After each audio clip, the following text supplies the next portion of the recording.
High guys, welcome back to our channel. இன்றைக்கி நம்ம சேனலில் என்ன பார்க்க போகிறோம்னா ரோட் சைட் காளான் தான் பார்க்க போகிறோம். காளான் பிடிக்காதவங்க யாருமே இருக்க மாட்டாங்க. கண்டிப்பாக எல்லாருக்குமே காளான் பிடிக்கும். அவங்களுக்காக ஹெல்த்தியான காளான் ரெசிபி தான். வாங்க வீடியோக்குள்ளே போகலாம். ஃபஸ்ட்டு வந்து முட்டைக்கோஸ் வந்து குட்டியாக கட் பண்ணி வச்சுக்கோங்க. அது கூட வந்து நான் கோதுமை மாவு சேர்க்குறேன். எல்லாருமே மைதா தான் சேர்ப்பாங்க, ஆனால் நான் கோதுமை மாவு சேர்க்குறேன். அது ஒரு 4-5 ஸ்பூன் அளவு எடுத்துக்கோங்க. அப்புறம் வந்து கார்ன்ஃப்ளவர் ஒரு 2-3 ஸ்பூன் அளவு எடுத்துக்கோங்க. இது கூட கொஞ்சம் சால்ட்டு சேர்க்கலாம். உங்களுக்கு வந்து மாவு பத்தலை அப்படின்னா கூட கொஞ்சம் சேர்த்துக்கலாம். அப்புறம் வந்து நான் வந்து ஃப்ளேவருக்காக கரம் மசாலா கொஞ்சம் சேர்த்துருக்கேன். இது கூட வந்து மிளகாய் தூள் கொஞ்சம் சேர்த்துருக்கேன். இப்போ இதில் உங்கள் தேவைக்கேற்ப தண்ணி ஊற்றி நல்லா மிக்ஸ் பண்ணி வச்சுக்கலாம். அதாவது எப்படின்னா, நம்ம வடை போடுவோம்ல அந்த பதத்துக்கு வந்து நம்ம மிக்ஸ் பண்ணி வச்சுக்கலாம். காளான்னாலே எல்லாருமே மைதா மாவு தாங்க அதில் சேர்ப்பாங்க. நம்ம வந்து மைதா மாவு சேர்க்கக்கூடாது அப்படிங்கிறதுக்காகவே கோதுமை மாவில் ட்ரை பண்ணி பார்க்கலாம் அப்படின்னு சொல்லிட்டு ட்ரை பண்ணேன். கோதுமை மாவு சேர்த்ததுனால டேஸ்ட்டு டிஃப்ரெண்ட்டாக இருந்ததுன்னு கேட்டிங்கன்னா கண்டிப்பாக இல்லை. அதே சேம் டேஸ்ட்டில் தான் இருந்துச்சு. இப்போ பேனில் வந்து எண்ணெய் ஹீட் பண்ணிக்கலாம். இப்போ நம்ம கலந்து வச்சுருக்க மாவை ஒவ்வொன்றா போட்டு பொரித்து எடுத்துடலாம். அதாவது ஒரு 4-5 பீஸாக போட்டு பொரித்து எடுத்து வச்சுக்கலாம். பாருங்கள், நான் இப்போ பொரித்து எடுத்து வச்சுருக்கேன். இதில் வந்து ரோட் சைட்லலாம் வந்து என்ன பண்ணுவாங்கன்னா கலர் பவுடர் சேர்ப்பாங்க, அதாவது ஃபுட் கலர் சேர்ப்பாங்க. நம்ம வந்து ஃபுட் கலர் சேர்க்காம நேச்சுரலாக என்ன பண்ண முடியுமோ அதெல்லாம் வச்சு நம்ம பண்ணியிருக்கிறோம். கடையில் செய்கிற மாதிரி எக்ஸாக்டாக அதே டேஸ்ட் கண்டிப்பாக வரும். இதில் நீங்களும் ஃபுட் கலரில் சேர்க்காம இப்படியே ட்ரை பண்ணி பாருங்கள். நல்லாயிருக்கும், சூப்பராக இருக்கும் டேஸ்ட்டு. இப்போ பாருங்கள், எல்லாமே பொரித்து எடுத்து வச்சாச்சு. இதை அப்படியே கூட சாப்பிட்லாம், சாப்பிட்றதுக்கு நல்லாயிருக்கும்.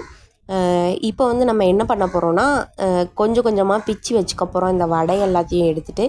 ஏன்னா அப்போ தான் இது வந்து நல்லா மசாலாவில் ஊறும்.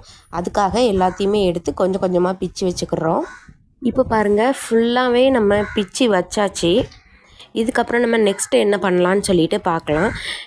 நெக்ஸ்ட்டு வேறு என்னங்க, அடுத்து நம்ம காளான் ஃப்ரை தான் பண்ண போகிறோம். ஒரு பேனில் கொஞ்சம் ஆயில் ஊற்றிக்கோங்க, கம்மியாகவே ஊற்றிக்கோங்க. ஊற்றிட்டு ஒரு மீடியம் சைஸ் பெரிய வெங்காயம் எடுத்து அதில் வெட்டி போட்டுக்கோங்க. இப்போ வந்து இதை நல்லா வதக்கிக்கலாம். இது கூட கொஞ்சம் நம்ம சால்ட்டு வேணும்னா சேர்த்துக்கலாம். ஏன்னா நீங்கள் சால்ட்டு உங்களுக்கு எவ்வளோ தேவையோ அந்த அளவுக்கு பார்த்து சேர்த்துக்கோங்க. இது கூட நீங்கள் வந்து இஞ்சி பூண்டு சேர்த்துக்கலாம் காரத்துக்கு. நான் வந்து இஞ்சி பூண்டு சேர்க்க மறந்துட்டேன். இருந்தாலும் எனக்கு டேஸ்ட்டு கரெக்டாக தான் வந்துச்சு. உங்களுக்கு வேணும்னா நீங்கள் ஆட் பண்ணிக்கோங்க. எப்போவாச்சும் ஜங்க் ஃபுட்லாம் சாப்பிடணுன்னு சொல்லி ஒரு ஃபீல் வந்துச்சுன்னா நம்மளே வீட்டில் இதை செஞ்சு நம்ம எல்லாருமே ஃபேமிலியோடு சேர்ந்து சாப்பிட்லாம். கடையிலலாம் எந்த ஆயில் யூஸ் பண்ணுறாங்க, எப்படி யூஸ் பண்ணுறாங்கன்னு நம்ம சொல்ல முடியாது. நம்ம கண்ணு முன்னாடி தான் செய்வாங்க. இருந்தாலும் அந்த பொருட்கள் வந்து எவ்வளோ நாள் பழசு நம்மளுக்கு தெரியாது. அப்புறம் வந்து இது கூட வந்து கரம் மசாலா, அப்புறம் வந்து மிளகாய் தூள், கொஞ்சமாக மல்லித்தூள் சேர்த்துருக்கேன். இப்போ இது கூட வந்து நம்ம சோயா சாஸும் டொமேட்டோ சாஸும் நம்ம சேர்க்க போகிறோம். ஃபஸ்ட்டு இதை நல்லா கிளறி விட்டுக்கலாம். இதுக்கப்புறம் வந்து நம்ம தேவையான அளவு கொஞ்சம் கொஞ்சமாக சோயா சாஸும் டொமேட்டோ சாஸும் சேர்த்துக்கலாம். இது கூட நான் வந்து ரெட் சில்லி சாஸ் கூட soya sauce, tomato sauce and green chilli sauce இது 3மே இது கூட சேர்த்துருக்கேன். அப்புறம் நல்லா மிக்ஸ் பண்ணி விட்டுக்கோங்க. இந்த டைமில் வந்து அடுப்பை வந்து ஹீட்டை அதிகமாக்காமல் கம்மியாக வச்சுக்கோங்க. ஏன்னா மசாலாலாம் போட்டிருக்கிறதுனால சீக்கிரமாக அடி பிடிக்க ஆரம்பிச்சிடும்.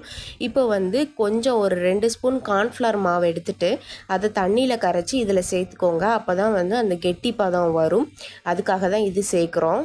கார்ன்ஃப்ளவர், க்ரீன் சில்லி சாஸ் எல்லாமே சேர்த்துட்டு இது கூடவே ஒரு டம்ளர் அளவு தண்ணி ஊற்றிக்கோங்க.